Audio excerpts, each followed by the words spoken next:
Toinen käytäntö Etelä-Savosta, niin meillä tämmöisenä yhteistyöesimerkkinä, niin meillä Etelä-Savossa vuoden maisemateoksi valittiin tämmöinen Rantasalmen Parkumäen taistelun muistomerkin hoito, eli siellä kyläyhdistys, kunta ja sitten tämmöinen lammastila Putkisalon kartano tekivät yhdessä kimpan ja hoitivat sen maisema-alueen kuntoon. Tämähän on meillä ihan selkeä ongelma, tämä maiseman pusikoituminen ja muu. Ja meillä mahdollisuutena maisemahankkeessa on erityisesti edellisellä ohjelmakaudella tehtiin töitä näiden pusikoitumisien ja miettimiseen, tai niin kuin, että millä tavalla siihen pääsisi, kun meillä on kaunis järviseutu ja järvet ei näy siellä. Sitten taas toisaalta joku lammastalous Itä-Suomessa on niin kuin semmoinen kasvava tuotantosuunta, ja siellä on yhä enemmän näitä lammastiloja, niin päästäisiin tämmöiseen yhteistyöhön. Kunnilla ei ole varaa pitää näitä pusikoita poissa. Ne ei edes työllistämishankkeilla pysty niitä raivaamaan sieltä tätä nykyään, kun niille ei ole varaa edes niitä laittaa pystyyn. Tämä oli semmoinen selkeä ja ihastuttava tapa tehdä sitä maisemahoitoa. Tämä sai valtavasti huomioon, siis ihan just se sosiaalisessa mediassa, ja sitä kiitettiin sitten tätä kyläyhdistystä. Ja kyläyhdistys pisti siihen sitten niin kuin ihan oman kylän, Parkumäen kyläyhdistystä, eteläiset kylät Rantasalmella laittoi sen työpanoksen, että ne alkuun raivasi sen karkeamman raivauksen, ja sitten tuli lampaat ja tupsas loppuun.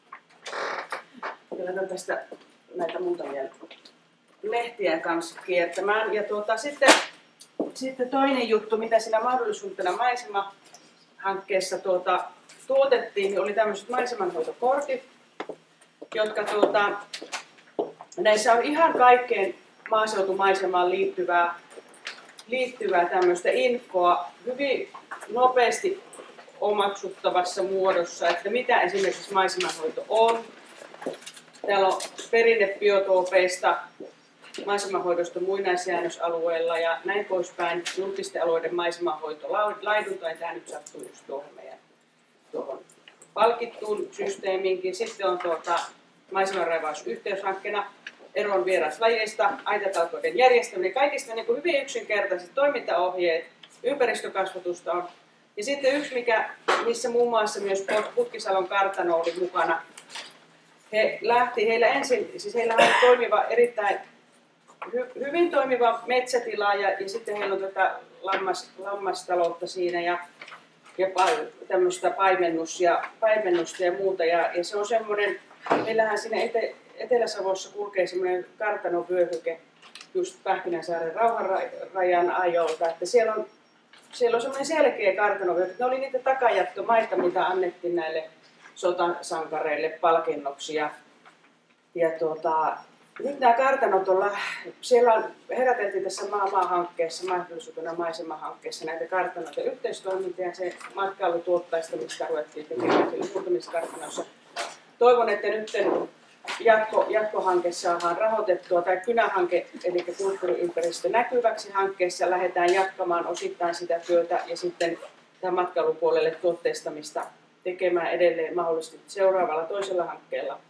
Mutta se, että kun siellä on niin se kulttuuriympäristö niin vahvaa, ja mitä oikeastaan me paikalliset ihmiset ei olla osattu ymmärtää, mikä arvo sillä on, niin tämän näkyväksi tekeminen.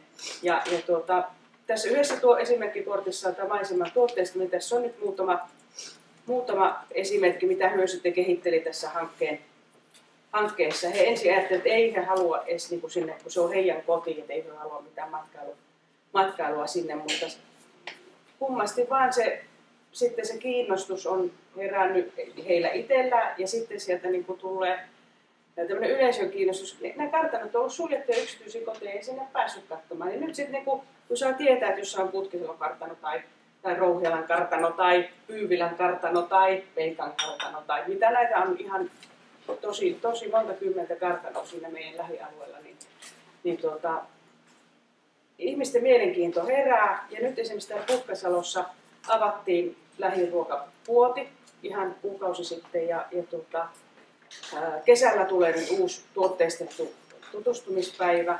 Ja Rantasalmella on ollut tämmöinen kievarikierros tai tämmöinen kartanokierros myös ollut.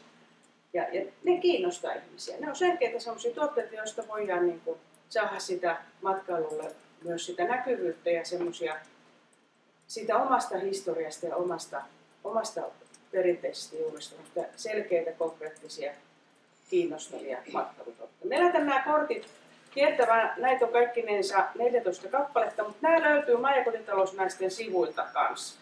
Et sieltä ne on ihan pdf-inä ja ne voi sieltä ladata käyttöön, mutta tässä on yhdet kappaleet, otin näitä tätä nippuun, niin voitte tutustua näihin.